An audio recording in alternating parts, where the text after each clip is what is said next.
Halo adik-adik, masih ketemu dengan saya di channel saya.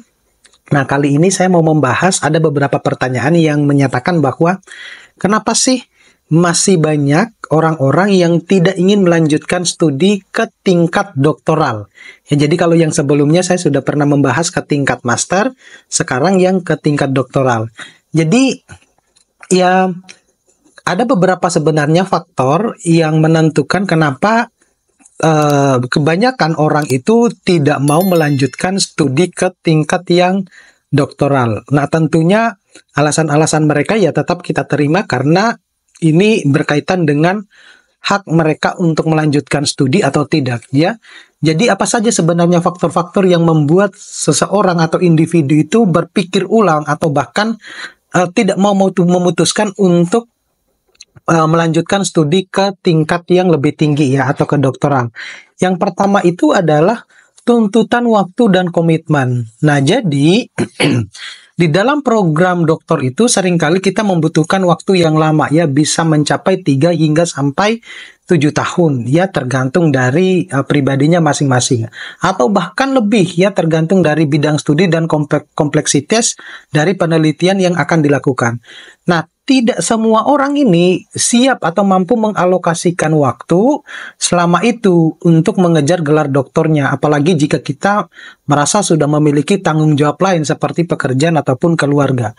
Nah, dalam banyak kasus, studi doktoral itu sebenarnya memerlukan dedikasi yang penuh dan seringkali membatasi waktu untuk hal-hal yang lain. Jadi, kita harus punya kesiapan mental ketika kita itu harus memilih untuk melanjutkan studi ke doktoral, karena itu jauh berbeda dengan studi S1, S2 ya, itu jauh berbeda. Nah, bagi seorang yang sudah memiliki kehidupan yang profesional atau keluarga yang mapan, kesulitan untuk membagi waktu antara studi, pekerjaan, dan kehidupan pribadi itu mungkin bisa menjadi faktor juga yang penghalang utama. Nah, kemudian yang kedua itu adalah tekanan mental dan emosional. Nah, studi doktoral itu bukan hanya menantang ya dari segi akademis, tetapi juga dari segi mental dan emosional. Nah, banyak mahasiswa-mahasiswa doktoral itu yang seringkali dihadapkan ya pada tuntutan tinggi dari dosen pembimbingnya gitu. Jadi dosen pembimbing itu memiliki standar-standar tertentu. Nah, tekanan untuk menghasilkan penelitian yang berkualitas hingga tantangan dalam mempertahankan motivasi di tengah jalan yang panjang ini dan berliku menjadi hambatan tersendiri buat teman-teman yang ingin melanjutkan ke studi doktoral. Nah, kondisi ini dapat menyebabkan berapa masalah serius seperti stres, kemudian kecemasan, kemudian bahkan kelelahan mental yang berkelanjutan. Selain itu, ada perasaan isolasi yang kerap kali dirasakan oleh mahasiswa doktoral. Berbeda tentunya dengan program sarjana ataupun dengan magister, yang umumnya diisi dengan interaksi kelas dan kerja kelompok. Studi doktoral itu lebih bersifat mandiri. Nah, itu sebabnya kenapa mahasiswa itu seringkali harus berjuang sendiri dengan penelitian mereka yang membuat proses ini terasa sangat sunyi dan melelahkan. Nah, itu berbeda dengan yang magister ataupun yang program sarjana. Ya, jadi kalau doktoral itu ya semuanya kita lakukan sendiri gitu. Nah, ketiga itu adalah ketidakpastian karir. Jadi tidak semua lulusan doktoral itu bisa mendapatkan pekerjaan yang sesuai dengan ekspektasi mereka. Nah, begitu ya. Jadi, kalau di Indonesia sendiri, semakin tinggi pendidikan kita itu semakin sulit untuk mendapatkan pekerjaan, dan bahkan kalau berbicara tentang kesejahteraan juga semakin rendah. Gitu. Berbeda dengan yang lulusan misalnya S1 ataupun S2. Jarang sekali yang lulusan doktoral itu yang sesuai dengan harapannya, kemudian mendapatkan bayaran sesuai dengan yang diinginkan. Gitu. Nah, meskipun gelar doktor ini menunjukkan sebenarnya keahlian di bidang tertentu, tetapi masih banyak orang yang merasakan ketidakpastian dalam prospek karir setelah lulus. Jadi, kebanyakan ya hanya cuma menjadi dosen gitu. Nah, dosen juga uangnya juga tidak banyak gitu kan.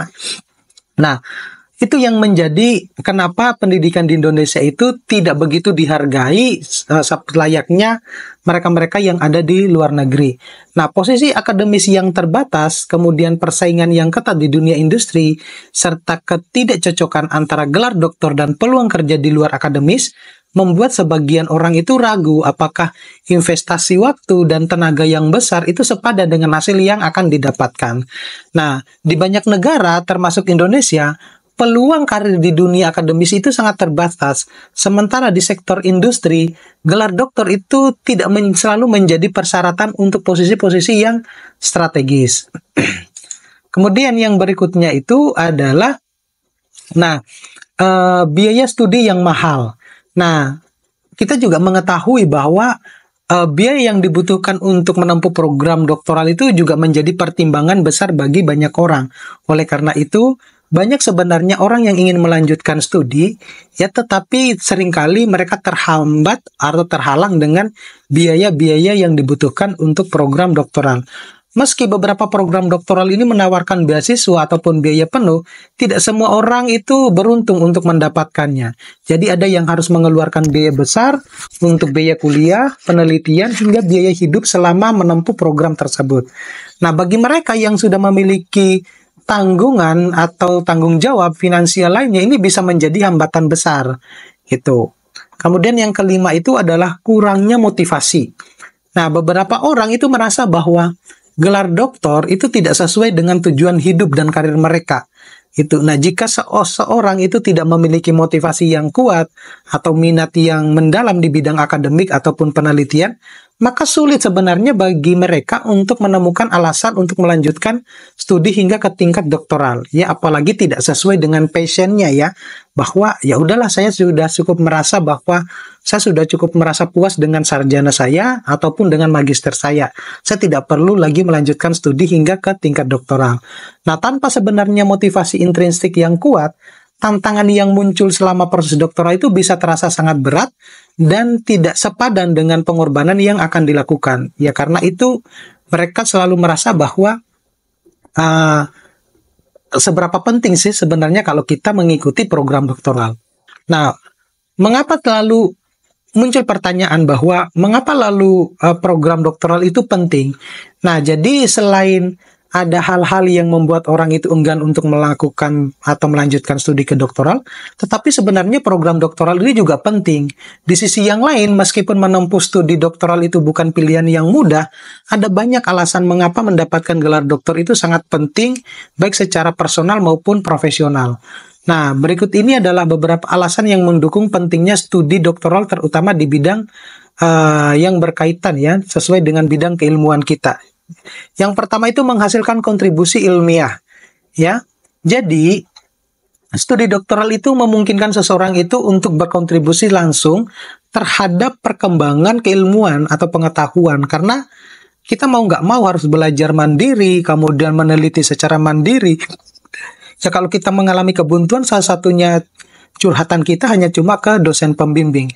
Nah, mahasiswa doktoral itu tidak hanya belajar dari penelitian yang sudah ada, tetapi juga tuntutan untuk menghasilkan penemuan baru yang bisa sebenarnya memperkaya bidang ilmu yang mereka tekuni. Nah, dalam banyak kasus, penelitian doktoral itu dapat membawa terobosan banyak, ya, atau terobosan yang besar, kemudian bisa berdampak kepada masyarakat gitu, baik dalam bidang teknologi, kemudian kesehatan, ataupun ekonomi dan ilmu sosial. Nah, kontribusi ini tidak hanya sebenarnya memberikan dampak pada dunia akademis, tetapi juga pada industri dan kebijakan publik.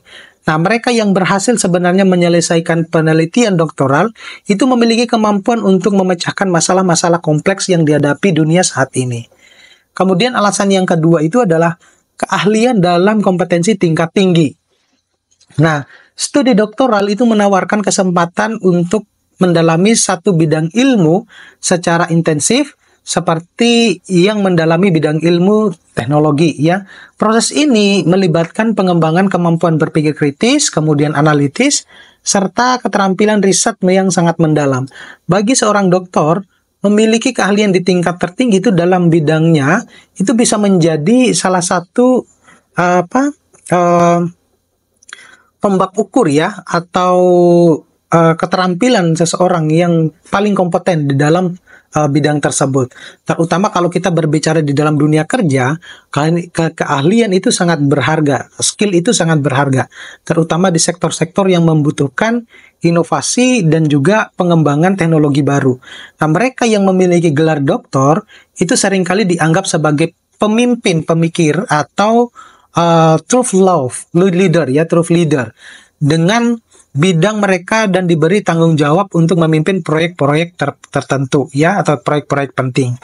Yang ketiga itu membuka peluang karir di dunia akademik. Nah, bagi mereka yang ingin menjadi akademisi atau dosen, gelar doktor itu adalah syarat utama untuk menjadi dosen atau peneliti di universitas, lembaga, atau peneliti.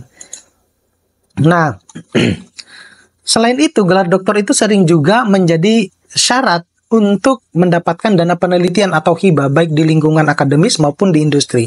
Nah, di dunia akademis, orang doktor itu memiliki wewenang untuk mengajar, kemudian membimbing mahasiswa, serta berpartisipasi dalam kegiatan-kegiatan ilmiah yang mengembangkan reputasi mereka di komunitas akademik.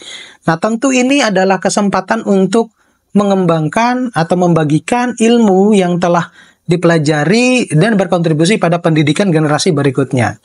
Yang keempat itu memperluas jaringan profesional. Nah, selama menempuh studi doktoral, mahasiswa itu tidak hanya belajar dari supervisor ataupun dosen, tetapi juga bisa dari komunitas ilmiah yang lebih luas. Misalnya konferensi, kita mengikuti seminar, kemudian berkolaborasi penelitian, itu membuka sebenarnya kesempatan untuk membangun jaringan dengan para ahli, akademisi, serta profesional di bidang yang sama. Nah, jaringan ini sangat berharga, terutama ketika seseorang mahasiswa doktoral itu mulai mencari kesempatan kerja atau kolaborasi setelah lulus. Nah, jaringan ini juga membantu membangun reputasi dalam bidang keilmuan ya. Kolaborasi internasional seringkali menjadi kunci dalam memperluas dampak penelitian dan membuka peluang baru yang tidak bisa dicapai tanpa hubungan dengan pakar-pakar di luar institusi asal. Nah, kelima itu adalah mengembangkan pemikiran inovatif. Nah, studi doktoral itu mengajarkan sebenarnya bagaimana cara kita berpikir di luar kebiasaan dan mencari solusi untuk masalah yang lebih kompleks.